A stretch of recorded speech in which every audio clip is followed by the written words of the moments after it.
Have you ever wondered why the people who think the most often seem the least happy? Why intelligence, instead of being a gift, often feels like a burden?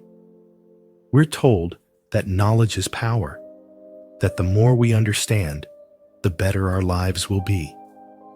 But what if the opposite is true? What if the more you think, the worse life gets? Schopenhauer believed that intelligence does not bring happiness. It destroys it. The more you analyze, the more flaws you see. The more you anticipate, the more you worry. The more you search for meaning, the more you realize how little there is to find. Thinking, when left unchecked, does not bring peace. It brings suffering. But why? Why does the very thing that sets us apart as humans, our ability to think, so often lead to misery? And more importantly, is there a way to escape it? This is the paradox of intelligence, a nightmare that traps those who see too much. Let's break it down.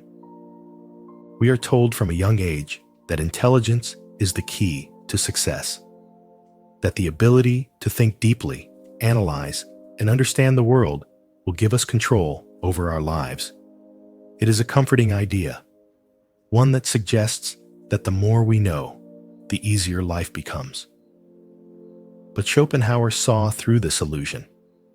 He believed that intelligence, far from being a tool of power, was often a source of suffering. The problem is simple. The mind is never satisfied. The moment it solves one question, it creates another. It dissects every situation, breaking reality into endless complexities. What seems clear to others becomes a labyrinth of possibilities, doubts, and contradictions. Instead of making decisions easier, intelligence often makes them harder. Instead of feeling in control, the thinker feels overwhelmed, lost in a sea of too many options.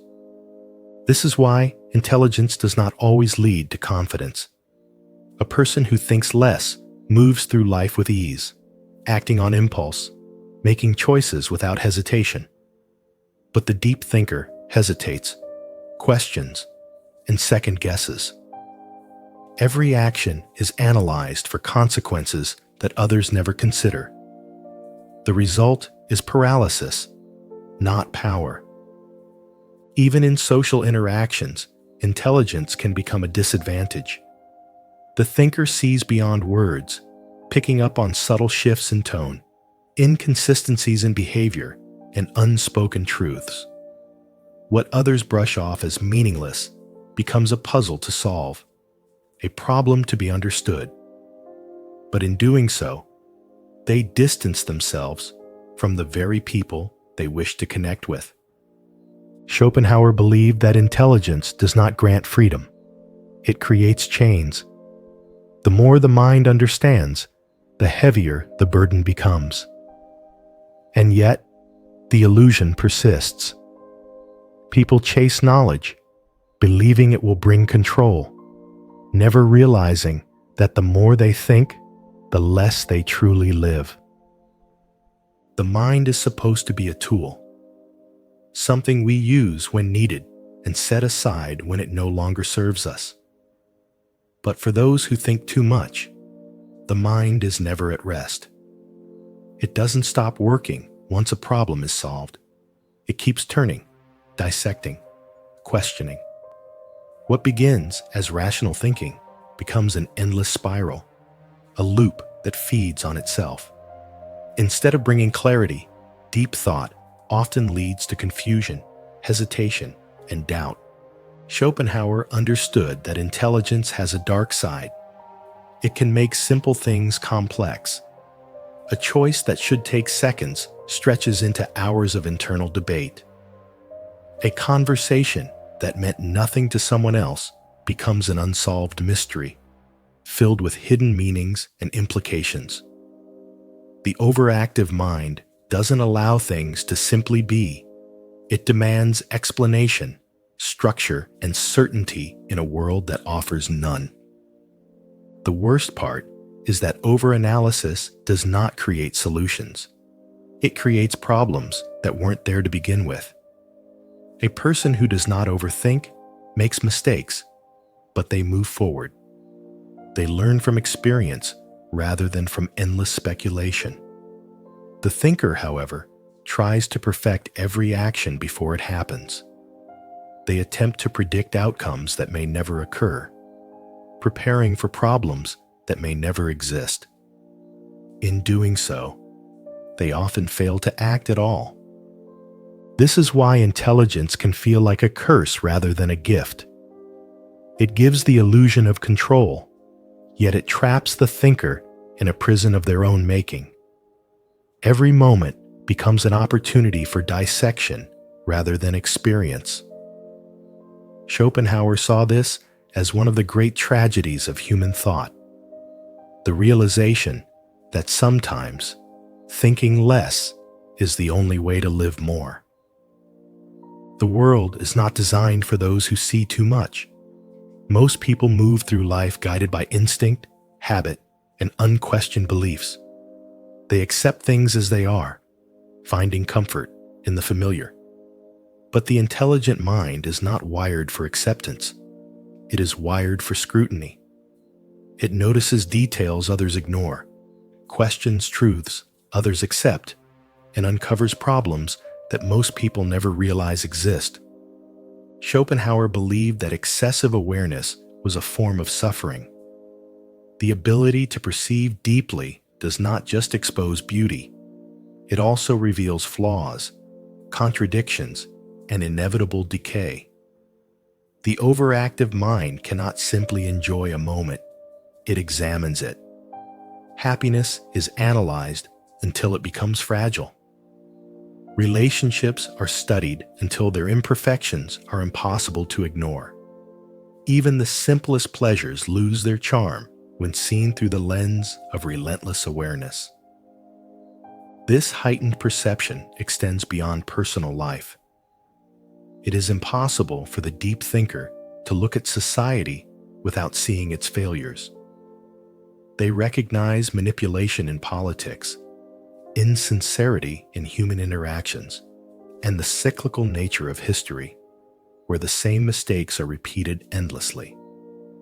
The illusion of progress fades, replaced by a deeper understanding of how little truly changes. Others can ignore these realities. The thinker cannot. This is why intelligence often leads to emotional exhaustion. It is not just the weight of knowing, but the inability to turn it off. The mind cannot selectively see. It absorbs everything, whether it wants to or not. And the more it takes in, the harder it becomes to find peace. For Schopenhauer, this was the true burden of intelligence, the realization that awareness is not always a gift. Sometimes it is a weight that makes life heavier, not lighter. The greatest paradox of intelligence is that the more a person understands, the more they question themselves. Instead of feeling confident, they become painfully aware of every flaw, every contradiction, every moment of uncertainty. While others act without hesitation, the thinker hesitates, second-guessing their own words, emotions, and decisions. Schopenhauer believed that self-awareness is both a strength and a trap. It allows a person to reflect, to grow, to understand themselves deeply. But taken too far, it becomes suffocating. The mind turns inward, analyzing every interaction, replaying conversations, dissecting gestures, tone, and intent. Even simple actions, choosing what to say, how to move, how to react, become complicated under the weight of constant observation. This is why intelligence often leads to insecurity rather than confidence. The overactive mind does not just analyze others, it analyzes itself. It questions motives, wonders how it is perceived, and imagines how every action might be interpreted. What should be effortless becomes a calculation, a performance, a careful balancing act between authenticity and control. The worst part is that this self-consciousness does not stay contained. It spreads into every aspect of life, making even moments of joy feel unnatural.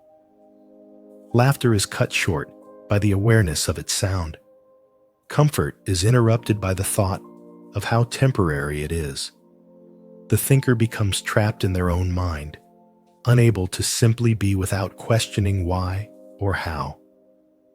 Schopenhauer saw this as one of the cruelest effects of deep thought, the inability to exist freely. Those who think less move through life unburdened. Those who think too much carry themselves like a fragile object, forever aware of how easily they might break. The more a person thinks, the more they drift away from others. Intelligence does not just separate people by knowledge. It creates a gap in perception, in priorities, in the very way reality is experienced. Most people navigate life on instinct, following routines, engaging in small talk, and enjoying the simple pleasures of everyday existence. But the thinker sees through it all, unable to ignore the deeper implications hiding beneath the surface. Schopenhauer believed that true intelligence was isolating by nature. It is not a conscious choice to withdraw, but a gradual process of realizing that few people understand the world in the same way. Conversations that excite the thinker often bore others. Insights that seem obvious to them feel unnecessary or uncomfortable to those who prefer not to question too much. Over time, they learn to hold back, to filter their thoughts, to exist in silence rather than risk being misunderstood. This loneliness is not just about lacking companionship.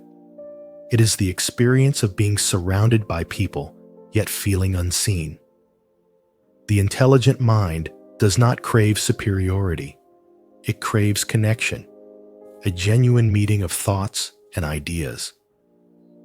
But these moments are rare. Most interactions remain on the surface, leaving the thinker with a sense of distance that cannot easily be bridged. Many attempt to adapt, pretending to be less aware than they are, laughing at things that do not amuse them, participating in conversations that feel meaningless. But even then, the mind remains awake, observing, analyzing, waiting for something more. Schopenhauer saw this as one of the unavoidable prices of intelligence. To think deeply is to see differently, and to see differently is, inevitably, to stand apart. The mind is never satisfied. The deeper a person thinks, the more they search for meaning, purpose, and structure in a world that offers none. What begins as curiosity soon becomes an obsession, a desperate attempt to find order in the chaos of existence. But Schopenhauer believed that this search was doomed from the start. The more a person questions life, the more they realize that no ultimate answer exists. For many, meaning is something inherited rather than discovered. It comes from religion, tradition, social expectations. It is given, not earned. But the thinker cannot accept meaning at face value. They deconstruct it, analyze its origins, and question its legitimacy. What once seemed certain now appears fragile, a construct designed to provide comfort rather than truth. The deeper they look, the more they realize that meaning is not something found, it is something created. And once that illusion is exposed, it becomes nearly impossible to restore. This is why intelligence often leads to existential unease. The more a person understands, the more they see how arbitrary human life truly is. Every system, every belief, every grand purpose is, at its core, a human invention. The universe does not provide meaning. It simply exists. And this realization can be both liberating and terrifying. Schopenhauer saw this endless search as a burden rather than a gift. The mind craves resolution, but reality refuses to provide it. Some find solace in philosophy, in art, in creativity. Others drown in nihilism, unable to move past the weight of uncertainty. But in the end, the conclusion is always the same. There is no final answer, only the choice of whether to keep searching or to simply let go. If thinking leads to suffering, is there a way out? Can the restless mind ever find peace? Or is it doomed to spiral endlessly? Schopenhauer believed that the only escape was not in more thinking, but in learning when to stop. The mind, left unchecked, will always seek answers, always search for patterns, always attempt to impose order on a chaotic world. But at some point, the thinker must decide: continue down the path of endless contemplation or step away from it entirely. Detachment, not ignorance, is the key. Schopenhauer saw art, music, and beauty as temporary relief from the prison of thought. These experiences do not require analysis. They exist to be felt rather than understood. A piece of music does not demand explanation. It silences the mind, if only for a moment. This, he believed, was one of the few true respites for the deep thinker, to experience something without dissecting it. Another path to escape is discipline. The mind becomes restless when it is free to wander without direction. Many of history's greatest intellectuals impose strict routines upon themselves, not out of necessity, but to prevent their thoughts from consuming them. A structured life limits the endless loops of overthinking, forcing action where hesitation once ruled. Schopenhauer understood that intelligence cannot be undone. The mind cannot forget what it has seen, but it can learn restraint. It can learn that thinking is a tool, not a purpose. The mistake is not in having intelligence, but in allowing it to control everything. The world does not reward the one who thinks the most. It rewards the one who knows when to stop thinking and start living.